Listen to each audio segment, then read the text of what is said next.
పాకిస్తాన్‌కి సంబంధించినటువంటి గూఢచారులు భారతదేశంలో ఇప్పుడు 'దురంధర్' సినిమా తర్వాతన భారతదేశానికి సంబంధించిన గూఢచారులు ఎవరున్నారో పాకిస్తాన్‌లో ఎతకాలి.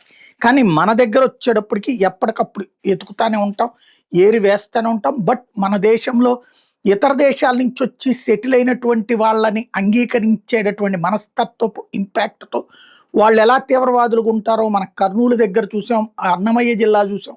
లేపోతే మన విజయనగరం జిల్లా దగ్గర చూసాం. అంటే మనలో కలిసిపోయి మన వాళ్ళనే తీవ్రవాదులుగా మార్చగలిగినటువంటి వాళ్ళు అవతలోళ్ళు అనుకోవాలా? లేదా అంత ఈజీగా పడిపోయేటటువంటి వాళ్ళు మన వాళ్ళున్నారా అన్నది గ్రహించాల్సిన అంశం ఉంది. తాజాగా రాజస్థాన్‌లో వ్యవహారం జరిపి మధ్యప్రదేశ్‌లో ఉన్నటువంటి ఫరాద్ ఖాలిద్ అనేటటువంటి సైఫుల్లా అనేటటువంటి వాడిని అరెస్ట్ చేశారు. వీడు నేరుగా పాకిస్తాన్ తరపున మన దేశంలో ఉగ్రవాద కార్యకలాపాలు చేస్తుండగా పట్టుకున్నారు.